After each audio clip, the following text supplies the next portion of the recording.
తాకట్లో ఉన్న బంగారాన్ని విడిపించి ఆ రోజున మార్కెట్ ధర కట్టి మిగిలిన డబ్బును మీకు అందిస్తుంది కొమ్మూరి గోల్డ్.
ఓ ఆడపిల్ల వేళకాని వేళ ఇలా స్నానం చేసిందంటే తినకూడని మాట ఏదైనా చెవిని పడి ఉండాలి, లేదా పడకూడని కోరిక ఏదైనా మనసును పడి ఉండాలి.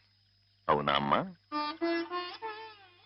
రాత్రి శివుడి వేషంలో ఉన్న మాధవ పక్కన నేను పార్వతిలా నిలబడాల్సి వచ్చింది బాబా. పార్వతిలా నటిస్తేనే స్నానం చేశావు, రేపు ఆ శివుడి పక్కన పార్వతిలా జీవించాల్సి వస్తే?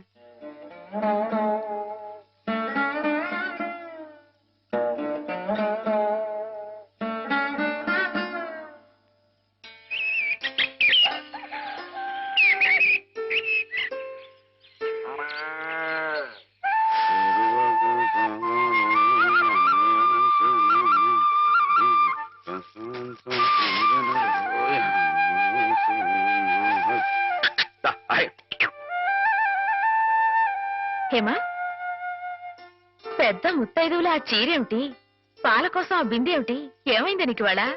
ఏం కాలా, నేను వెళ్ళి నీళ్లు తీసుకొస్తాను, నువ్వు వెళ్ళి పాలు తీసుకురా. రోజు నువ్వు వెళ్ళి పాలు తీసుకొచ్చేదానివి, ఇవాళ కొత్తగా ఏం మార్పు వచ్చింది? నిన్నటి ఆదివారం వెళ్ళిపోయి వాళ్ళ సోమవారం వచ్చింది, అదే మార్పు. పెద్ద మాటలు.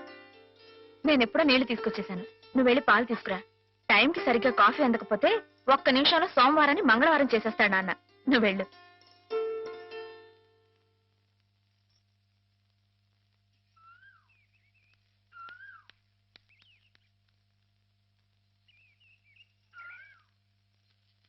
రండి రండి.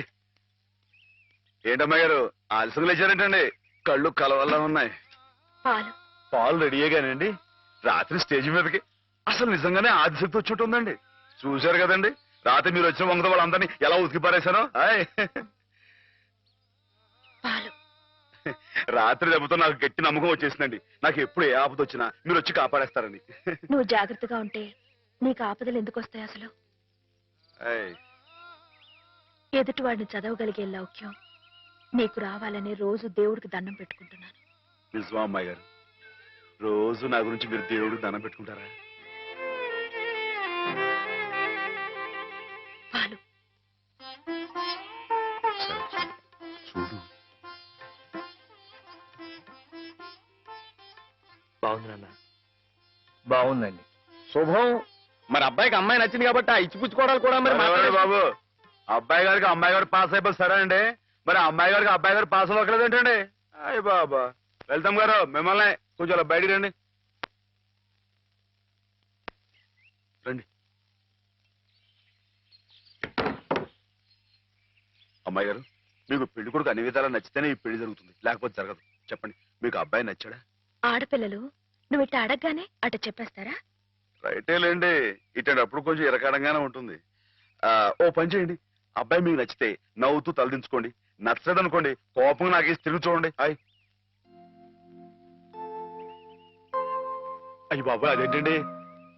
అటు నవ్వు కాదు, ఇటు కోపం కాదు, అటు బాధగా చూసి అర్థం ఏంటండి?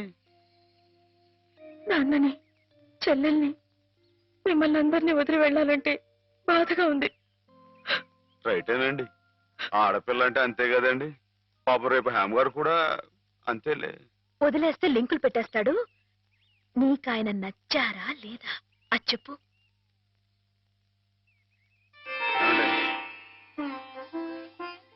పాస్ అయిపోయినట్టే. మా అమ్మాయి గారికి అబ్బాయి గారు పాస్ అయిపోయారండి. ఇక పెళ్లి ఏర్పాటు చేసేసుకోండి. శుభం. అయితే కట్న కానుకల విషయాలు కూడా మరి ఏమండో మేమే బంగారం లాంటి ఆడపిల్లలు ఇస్తుంటే ఇంకా ఎదురుగుతారండి బాబు. ఆయ్. నువ్వు ఊరుకో. ఆయ్. సంతలో పశువుని పెట్టి బేరం ఆడినట్టు నన్ను మధ్యలో పెట్టి బేరం ఆడడం నాకు సుతరాం ఇష్టం లేదు. నేను అలా బయట నుంచి ఉంటాను, మీరు మాట్లాడుకోండి. మా వాడు చిన్నప్పటి నుంచి అంతేలేండి. కొన్ని పద్ధతులున్న మనిషి, మధ్యతరగతి వాళ్ళం కదా. తప్పని తెలిసినా కొన్ని బాధ్యతలను నెరవేర్చడానికి కొన్ని పనులు చేయక తప్పదు. మరి ఏమంటారు బావగారు? అవన్నీ ఎందుకండి, ఆ పుచ్చుకునేది ఏదో ఒక ముక్క మా మనసులో వేయండి. ఒక 50,000 అయితే సబబుగా ఉంటుందంటారు. హాయ్. సరే బావగారు, మీ సంబంధం మాకు నచ్చిందండి. త్వరలోనే ముహూర్తాలు పెట్టుకుందాం. వస్తామండి. నమస్కారం. విన్నావటే 50,000 కట్టం కానీ ఒక క్షణం ఆలోచించకుండా ఒప్పేసుకోండి మీ అన్నయ్య గారు. అంతటితో ఆగుతుందా? లాంఛనాలని అవని ఇవని ఇంకా అమాం బాపతు ఇంకో 10,000 దేగుతుంది. కాస్త దేగితే మాత్రం తప్పే ఉందండి. మంచి సంబంధం అనుకున్న తర్వాత ఒరే డబ్బు గురించిన ఆలోచన ఎందుకు బాబుగారు? ఈ ఇంటిని అమ్మేస్తాను. జోకులు ఎత్తున్నారా బాబు గారు? లేదయ్యా, నిజంగానే అమ్మేస్తాను. తాతల నాటి ఆస్తి ఈ ఇంటిని అమ్మేస్తారా? అవును బాబుగారు, నా కుర్రాడు నచ్చాడు. అతని క్రమశిక్షణ నచ్చింది. ఈ రోజు లెక్కల ప్రకారం వాళ్ళు ఏమీ ఆకాశంలో లేరమ్మా. చాలా సబబుగానే అడిగారు. అయినా రేపు మీరు మాత్రం అడగరా? మీరు అడగకపోయినా నా బాధ్యతగా నేను ఇవ్వద్దా చెప్పండి. అందుకే ఇంటిని అమ్మేసేయాలనే నిశ్చయానికి వచ్చాను. మీ ఎరుకలో ఏదైనా మంచి బేరం ఉంటే చూడండి బాబుగారు. కాస్త ఇంటిని శ్రద్ధగా చూసుకునే మనుషులను చూడండి.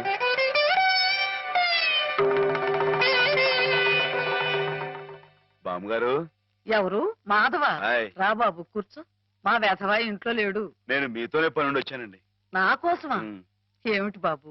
నేను మిమ్మల్ని ఒకటి అడుగుతానండి. మీరు కాదనకుండా నాకు మాట ఇవ్వాలి. ఏమిటది? ముందు మాట ఇవ్వండి, తర్వాత చెప్తాను. సరే మాట ఇస్తున్నాను. ఏమిటో చెప్పు. ఇదిగోండి, ఈ డబ్బు తీసుకోండి. డబ్బా? హాయ్. ఎందుకు? ఇది మీ డబ్బుగా బాబు గారికి మీరు ఇవ్వాలి. నా డబ్బుగా బాబు గారికి ఇవ్వాలా? హాయ్. ఎందుకని? లలితమ్మ గారికి మంచి పెళ్లి సంబంధం కుదిరిందండి. 50,000 దాకా కట్నం అడిగారు. ఆ డబ్బు కోసం బాబు గారు ఇల్లు అమ్మేస్తున్నారు. ఇల్లు అమ్మేస్తే ఆయన ఏమైపోతారు పాపం? అందుకే కదండి ఈ డబ్బు ఇస్తున్నాను. నాకు ఎప్పటి నుంచోనండి బాబు గారి పుస్తకం వచ్చేయించాలన్న చిన్న ఆలోచన ఉందండి. ఆ కోరిక ఉపయోగించుకుని ఈ డబ్బు బజార్ కింద ఇచ్చామనుకోండి, ఆ పెళ్లి ఖర్చుకి ఉపయోగపడుతుంది, ఆ ఇల్లు నిలుస్తుందండి. అవును, ఇంత డబ్బు ఎక్కడిది నీకు? అప్పు చేశావా? నాకు ఆవులున్నాయి కదండి, అందులో కొన్ని అమ్మేశానండి. మిగతావేమో బేరం పెట్టాను. ఇలా అన్ని అమ్మేసుకుంటే నువ్వేం తిందామని. మళ్ళెవరే మీరంతా లేరేంటండి? మీ ఇంటికి వస్తే ఓ ముద్దు పెట్టరా? నాకు ఈ సాయం చేసి పెడతారు కదండి. మారేడు దళం శివుని పాదాలు తాకాలంటే ఏ చేతులు కాదంటాయి? ఎంత దొడ్డ మనసురా నాయనా నీది.